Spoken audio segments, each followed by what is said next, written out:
Pense légèrement à toi-même et profondément au monde. Miyamoto Musashi est un légendaire samouraï japonais. Il est considéré par beaucoup comme le plus grand épéiste n'ayant jamais vécu. En près de 60 duels à mort, jamais il n'a été vaincu. Mais bien loin de n'être qu'un samouraï de génie, il était un homme éclectique, à la fois peintre, philosophe et bouddhiste accompli.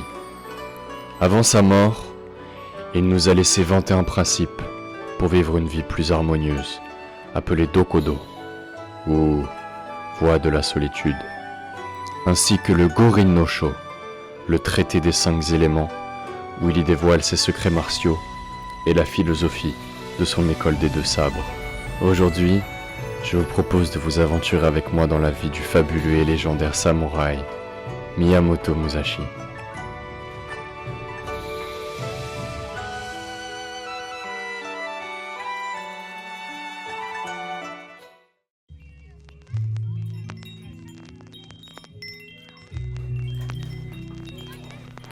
La vie de Musashi commence dans la préfecture de Harima, au Japon. Dès son plus jeune âge, le garçon, issu d'une famille d'escrimeurs de talent, commence à forger sa légende. Le jeune Musashi a 7 ans. Ce jour-là, Muniza et son père, occupés à se tailler un cure-dent et lassés des moqueries de son rejeton, perd son sang-froid et lance son couteau en direction de son fils, qui esquive habilement. Encore plus furieux, Muniza y aurait relancé la lame, mais Musashi sut l'éviter à nouveau. Hors de lui, son père l'aurait alors chassé de son foyer, contraignant le petit à passer son enfance sous la tutelle de son oncle, moine et propriétaire d'un monastère. Une autre version assure que son père serait mort lors d'un duel au sabre. Mais quoi qu'il en soit, Musashi mit ce séjour forcé au sein du monastère à profit pour s'entraîner au katana. Il gagna son premier duel à l'âge de 13 ans contre Harima Yoshibe. À 17 ans, il participa sous la bannière de Toyotomi Hideyoshi à la bataille de Sekigahara en 1600 face au clan Tokugawa mené par le futur shogun du Japon, Tokugawa Ieyasu. Miyamoto Musashi fut gravement blessé pendant la bataille et son camp fut défait. Battu, laissé pour mort et sans maître, il devint un ronin et erra plusieurs mois sans aucun but. À ce moment-là, il développa sa propre technique de combat à 2 sabres, le Nikken-ryu, et devint un maître d'armes redouté par tous. C'est ainsi que Musashi se consacra exclusivement à la perfection de son art martial et de ce qu'il appelle la voie, terme qu'il utilisera énormément dans ses différents écrits et qui recoupe à la fois la voie des 2 sabres qu'il vient de créer, mais également quelque chose de plus large, un principe qui serait présent en toute chose. C'est au printemps 1604 que l'on retrouve la trace du ronin Musashi. Âgé alors de 21 ans, se trouve sur la route de Kyoto, fief de la famille des Yoshioka, un clan d'épéistes renommés, anciennement maîtres des sabres des différents shoguns du Japon, de la dynastie des Ashikaga.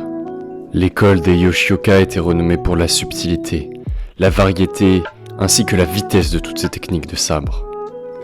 Mais il en fallait bien plus pour impressionner Miyamoto Musashi, qui affronta Yoshioka Seijuro dans un champ jouxtant le temple de Rendaji à la sortie de la ville de Kyoto. Seijuro arriva sur les lieux du combat avant l'heure, bien décidé à en finir rapidement avec le jeune présomptueux que nul ne connaissait et qui avait osé défier sa noble famille. Musashi, quant à lui, décida de retarder son arrivée. Juste assez pour irriter son adversaire, mais pas trop, pour que son absence prolongée ne soit pas considérée comme un renoncement. Le combat fut bref. Les 2 protagonistes frappèrent en même temps, mais le sabre en bois de Musashi atteignit l'épaule gauche de Seijuro qui s'effondra. La règle en matière de duel voulait que les adversaires ne portent qu'un coup décisif. Musashi laissa donc la vie sauve à Seijuro, ayant connu le déshonneur d'une défaite au combat. Seijuro, handicapé par sa blessure, décida de renoncer à ses responsabilités à la tête de la famille Yoshioka. Il coupa ses cheveux et se fit moine. Pour venger l'honneur du clan, un autre membre des Yoshioka défia à nouveau Musashi, qui triompha sans aucun souci. Bientôt toute la ville de Kyoto fut au courant des exploits de Musashi et du déshonneur des Yoshioka. Le clan n'avait plus qu'une seule idée en tête, rétablir leur réputation bafouée. Mais là encore, Musashi pourfendit tous ceux qui osèrent l'affronter. Cet épisode sanglant établit véritablement la renommée et la légende du personnage de Musashi.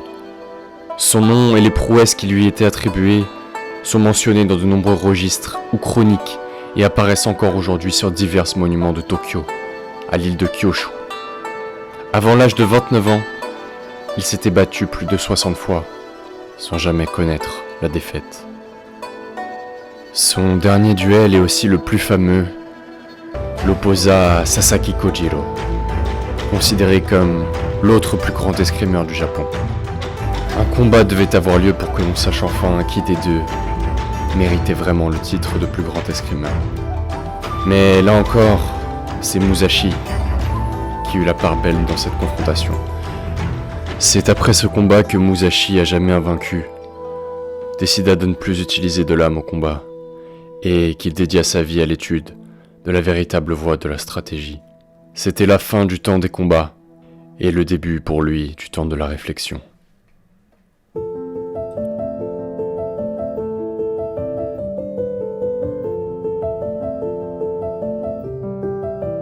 Musashi se consacra dorénavant essentiellement à des activités artistiques, alternant entre périodes de repli sur soi et rencontres importantes.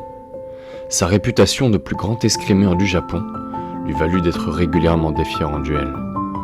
Mais à présent, Musashi laissait ses adversaires partir vivants. Il ne suivait plus uniquement la voie de l'épée, dont le but est de pourfendre. Il fut aussi convié par de nombreux seigneurs nippons pour enseigner sa voie des deux sabres, partageant son temps entre enseignement, méditation et peinture, aux côtés de ses deux fils adoptifs. C'est en 1641, à la suite de la mort de son seigneur et ami, Hosokawa Tadatoshi, qu'il commença à fréquenter la grotte Rigondo, située sur le mont Iwato, aux alentours de la ville de Kumamoto. En 1643, il décide d'y demeurer définitivement, considérant que seule la vie de reclus pourrait l'aider à mettre de l'ordre dans ses pensées. C'est là, à l'écart du monde, loin du tumulte de ses nombreuses batailles, qu'il conçut le Gorin no Sho, ou littéralement le livre des 5 éléments, qu'il acheva en 1645.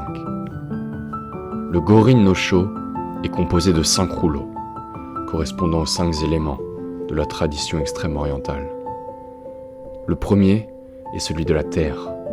Il fait office d'introduction sur les arts martiaux, sur la tactique et sur l'entraînement. Vient ensuite le rouleau de l'eau, vrai traité explicite des techniques à deux sabres de Musashi, qui aborde aussi des notions plus philosophiques, inspirées du taoïsme et du bouddhisme zen.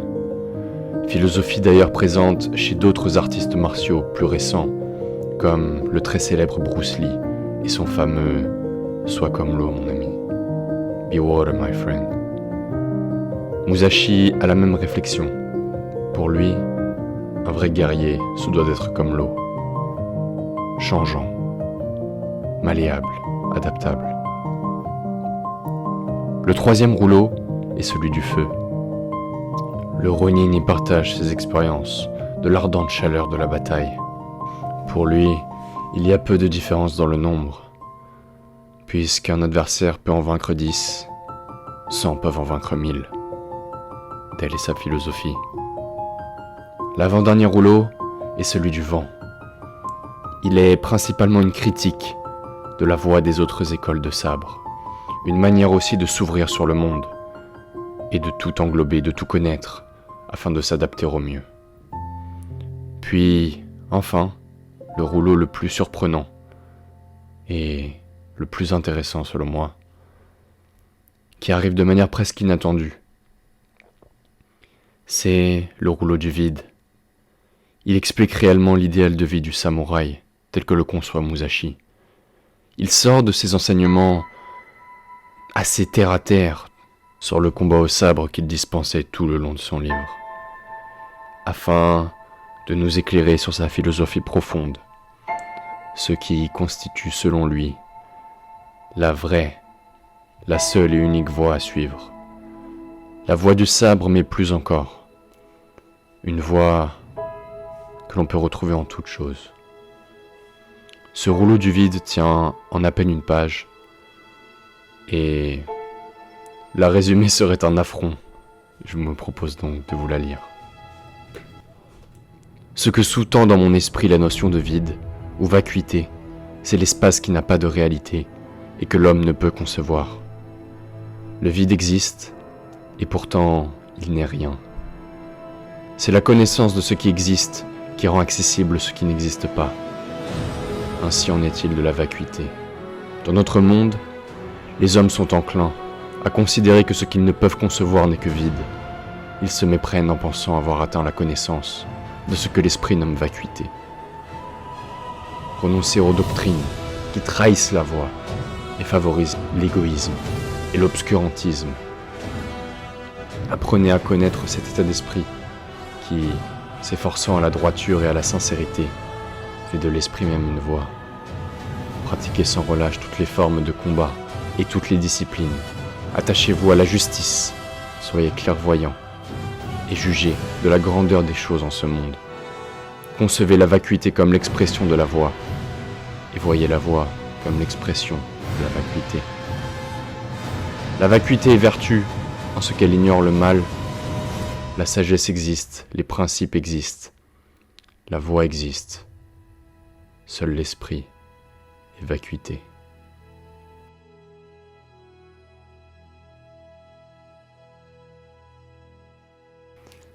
Après avoir achevé son ouvrage, Miyamoto Musashi, qui se sentait déjà affaibli par le poids des années et sentant sa fin très proche, écrit le Dokodo, la voie de la solitude, composé de 21 principes pour vivre une vie plus harmonieuse.